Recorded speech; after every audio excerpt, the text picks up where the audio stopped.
Good morning.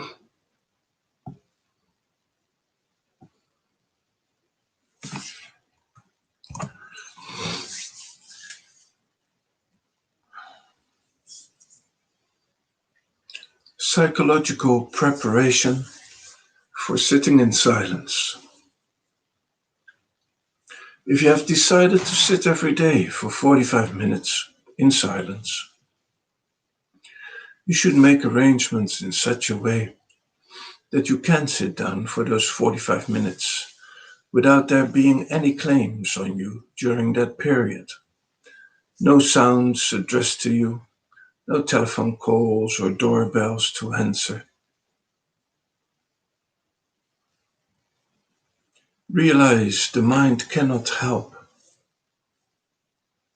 First, let us understand very clearly that the mind cannot be aware. The mind can know, but it cannot be aware. It's a myth to say that one could attain or achieve transformation, that one could arrive at transformation.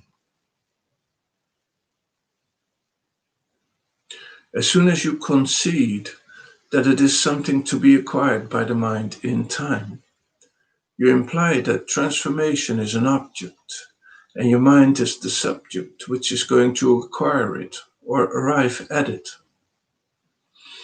As long as you regard transformation as something to be achieved by the mind, you are a prisoner of the defense mechanism. You are a victim of the mechanical action of your conditionings.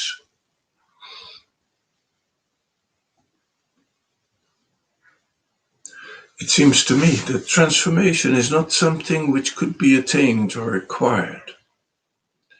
The mind as it is today is not going to achieve transformation. This petty, shallow mind is never going to possess it. Transformation is an event which takes place in the silence of the mind. It is an explosion which takes place in the space created by emptiness. So, in the very beginning, beware of the mischief of your mind, which thrusts an acquisitive urge on you in the garb of an inquiry.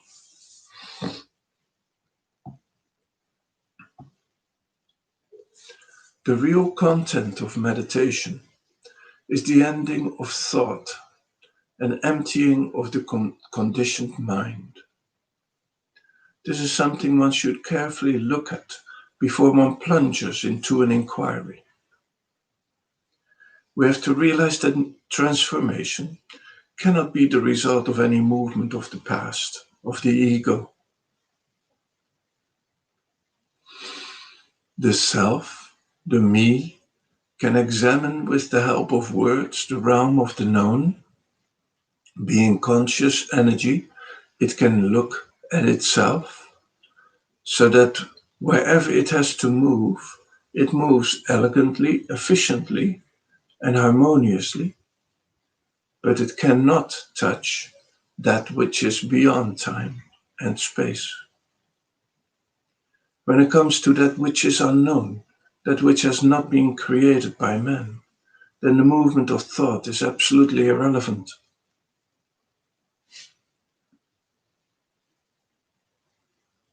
Realize you are not the doer or the experiencer.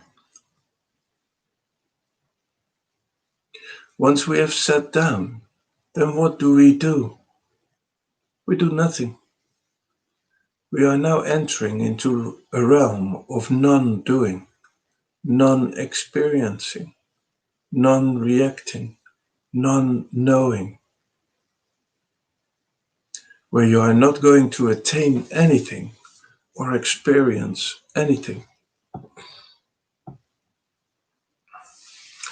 As long as the mind moves, there will be no silence.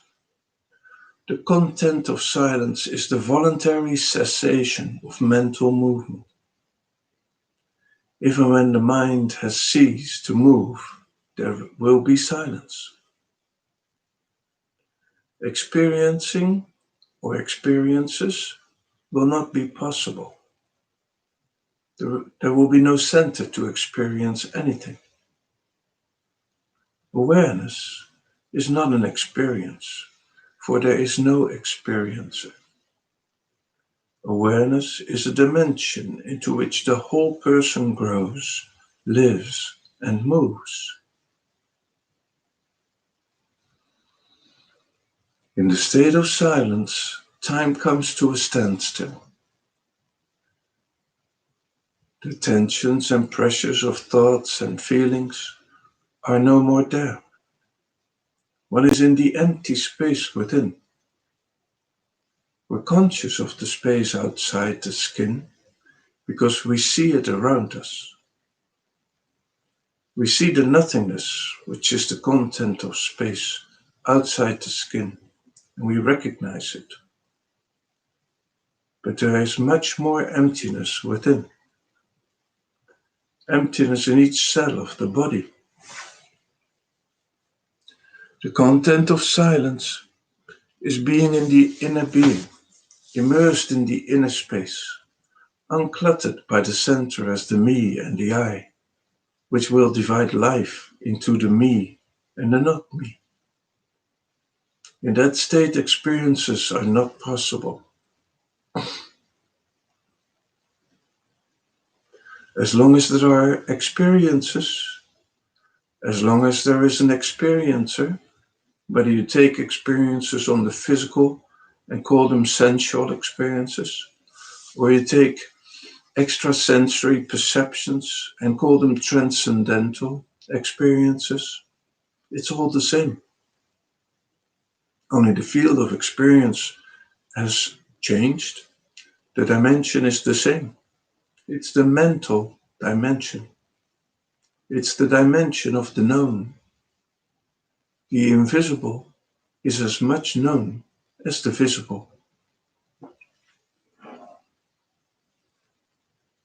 Experience is a psychophysical activity where the I, the me, is at the center, referring to the past, interpreting on the basis of past experiences and heritage.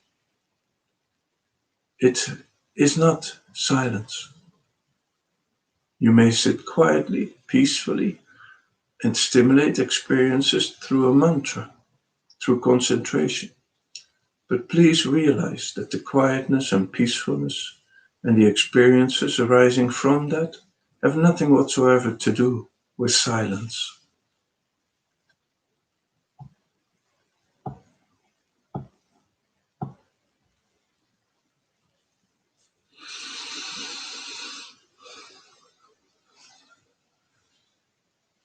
Clearing up some misconceptions about meditation. Meditation is not a psychophysical activity. Concentration has been mistaken to be meditation. Concentration is a psychophysical activity of gathering all your energies together, focusing them on a predetermined point and holding them there. When one concentrates, one gathers all the energies together and turns them inwards or focuses them on an object. When you gather all the energies and focus them, you are giving the energies an exclusive direction to move. So first you have a motive, then an exclusive direction.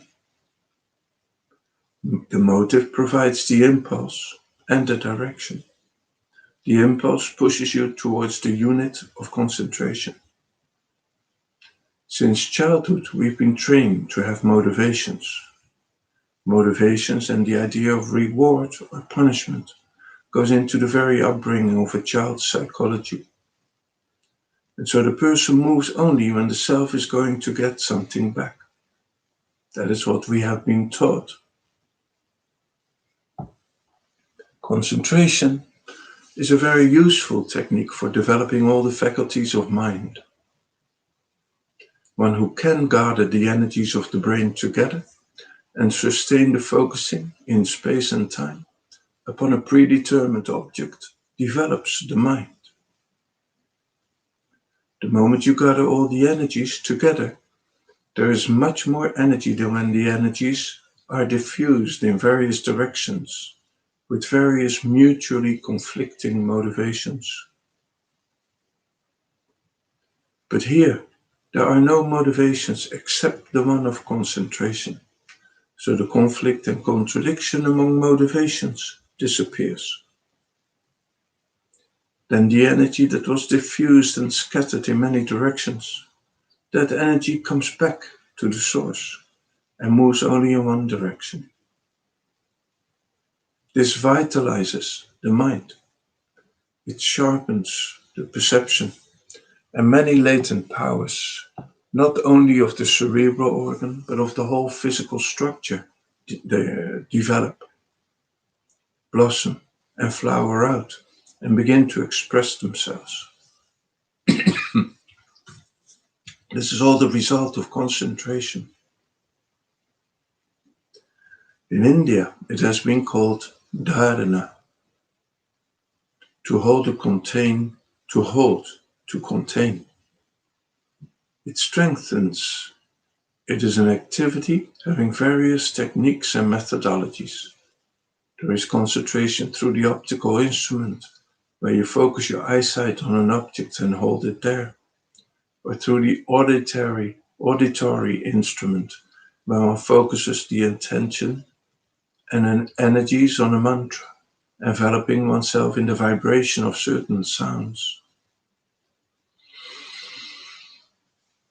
Determination to exercise concentration, an object of concentration and a duration in time. These three things are necessary in the psychophysical activity of concentration. There's nothing religious about it. Just as you go to a gymnasium and indulge in gymnastics to make your body robust, or you practice asanas to purify and refine the physical structure, so you practice concentration to develop the mind. It is taught to children at school before they become 12. Their minds can become if it is taught to children at school before they become 12, their minds can become very strong, for concentration sharpens the perception, it sensitizes reception, and it enriches memory. It has in its own field a number of utilities and relevances for human life. Concentration is a capacity of the mind which can be developed with the cooperation of the body. You do need a very strong and sharp nervous system to practice concentration, but it is all the same capacity of the mind. Development of this capacity leads to awakening of many hidden powers of the mind, the so-called occult powers, psychic powers. But you hardly come across a person who has entered a state of meditation as a result of concentration. You, on the other hand, come across many whose hidden and potential mental powers have been activized through the practice of concentration. If one engages in long practice of concentration, it can stimulate experiences contained in the subconscious and unconscious. Racial experiences can be stimulated. It can also stimulate powers contained in the subconscious and unconscious, so it can be a very intoxicating thing. But I would like to warn you, one has got to be extremely cautious while dealing with this capacity of concentration. It may bring you face to face with all that is hidden in the subconscious. That encounter might either frighten you or lead you to depressive psychosis. It could even stimulate the guilt conscience, or may get neurotic. You cannot anticipate and calculate the contents of the unconscious. So it really is a very dangerous game. You may enter a state of trance through the practice of concentration. But a state of trance is not a state of meditation. Concentration is like administering a drug onto yourself. You can plunge into a state of intoxication and trance with the help of chemicals and drugs. Visions are thrown up in that artificially stimulated state. A state of trance indicates that there is someone to experience it. As long as there is a possibility of an experience, you are nowhere near meditation. Meditation begins where the realm of duality ends. It is a state in which there is no experiencer to take any experience. Moreover, the process of concentration has a beginning and an end in time, whereas once the state of meditation dawns upon you, it has no end. Meditation, my friends, is not a psychophysical activity at all. It is the ending of thought. It is the cessation of the movement of the conditioned mind, with all its traditions, divisions of conscious, subconscious, and unconscious. It is the voluntary cessation of the total mental movement. Moreover, concentration implies distraction, does it not? When we say we practice concentration as a discipline, what are we doing? The mind doesn't want to or does not get focused on the particular point, the picture, the guru, the mantra, the value, whatever it is. The mind tries to run away. I catch hold of the mind and bring it back. And by some force, I keep it there. That is what we mean by discipline. Discipline becomes necessary when there is conflict. Discipline becomes necessary when there is distraction, when there is a contradiction. Instead of trying to discipline the mind, bringing it back forcibly, and trying to focus it on a point, why not be more friendly with the mind? Why not find out what the mind wants, why it wants it, where the roots of its urges are? Concentration and discipline has been the age-old way, trodden by thousands and thousands. When I question the validity of discipline and concentration, etc., I'm not questioning the integrity of those seekers who were born through those centuries. I'm not criticizing them, but being a religious person, I would like to question the validity of everything and discover the meaning of everything for myself. If you accept without understanding, you will be imposing upon your mind, and then you are neither true to the mind nor true to the meaning. I ask, why should discipline be necessary if we are friendly with our mind, if we try to understand the mind, the nature of its urges, the root of those urges? If you just watch the mind, letting it wander, roam about wherever it wants, letting it exhaust its momentum by wandering, without scolding, without praising or condemning, if we just watch it, it might exhaust its momentum and arrive at a simple, innocent silence. So for me, discipline, concentration seem rather unscientific ways. I would prefer understanding the mind rather than disciplining the mind. That understanding might create its own discipline that is different.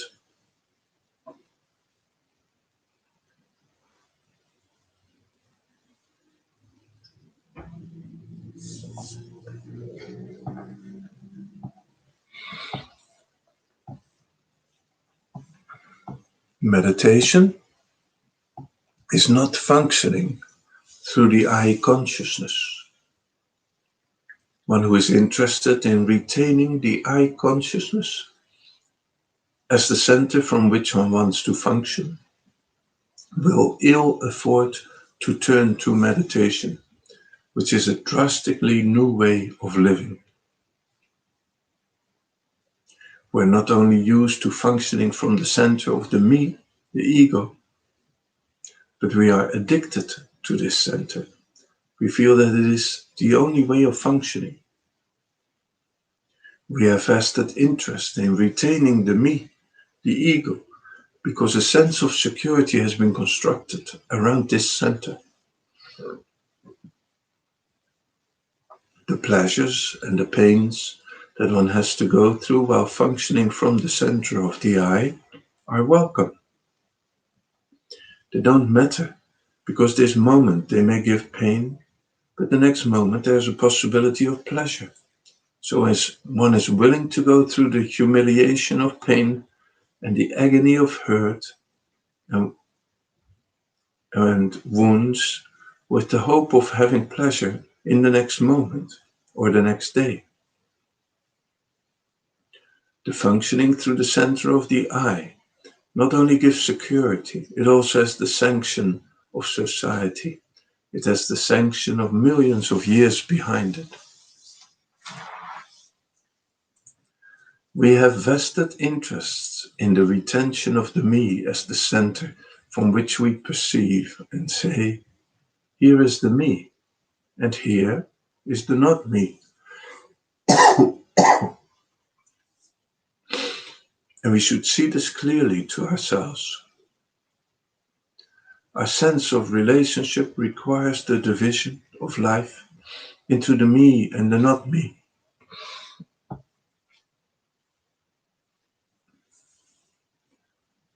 But in the state of meditation, this very center to which we are used disappears completely. There is no center. There is only an immense ocean of unconscious energy, which does not belong to me particularly, but it belongs to the totality of life, of which I'm only a drop in the ocean, an organic part. Meditation is a different dimension of consciousness altogether. It requires the humility of a revolutionary attitude where one does not think in terms of loss and gain, but only of the exploration of the truth, of the meaning of life and death.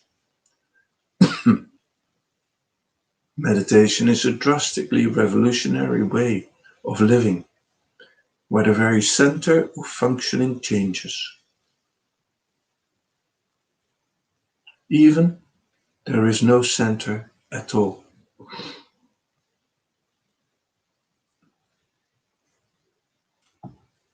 So have we realized now that transformation cannot be the result of any movement on the part of the ego?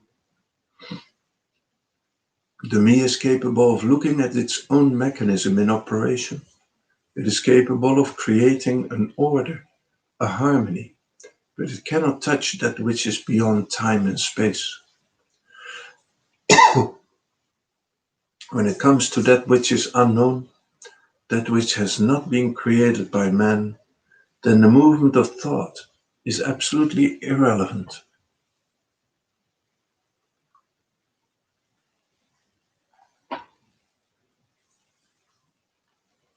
The voluntary non-action, born of the awareness that one's movement is irrelevant, brings about,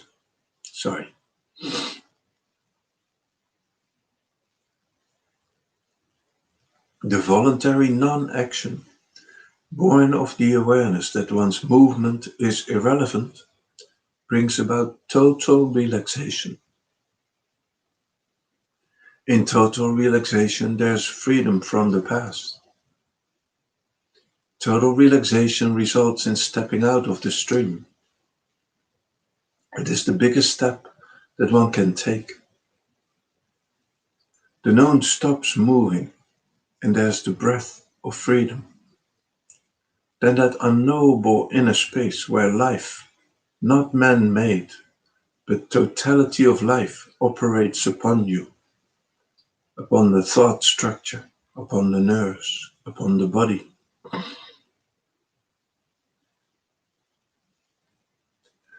It is only the touch of the other, the immeasurable and unknowable life which surrounds us, from which we are isolated and separated by our preoccupation with the center of the me. It's only the touch of the other that brings about a change in the quality of our consciousness, the quality of perception, and also in our responses. Meditation is to be in that inner, unconditional, total relaxation of the me.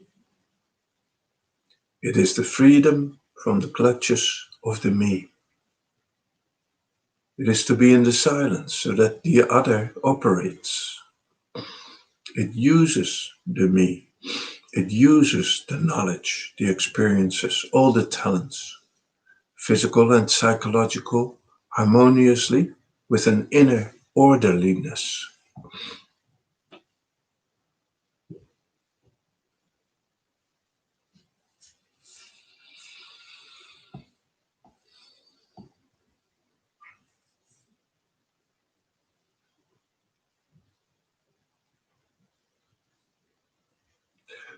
So I read the last bit one more time.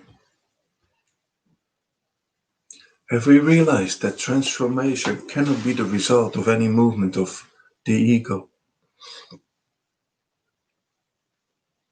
When it comes to that which is unknown, that which has not been created by man, then the movement of thought is absolutely irrelevant.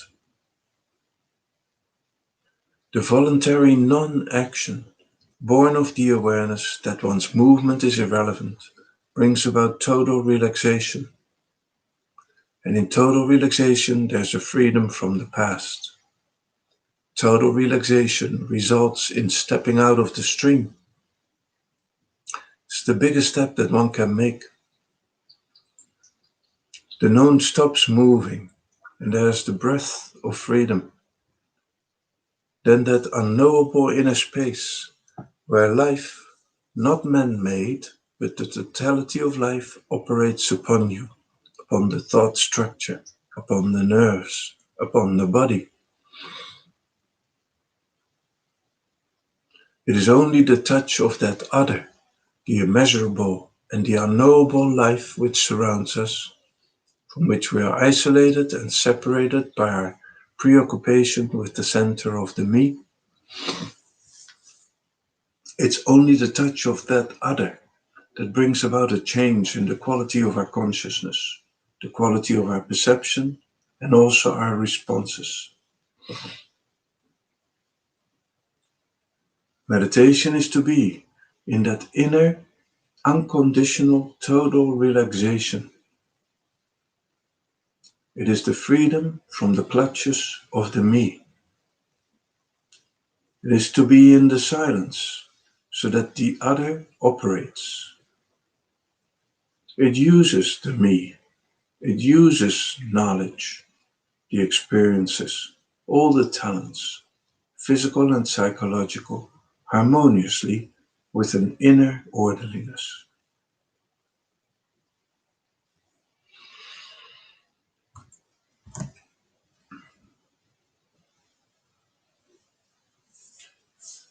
So far for today. I wish you a really good day. Bye for now.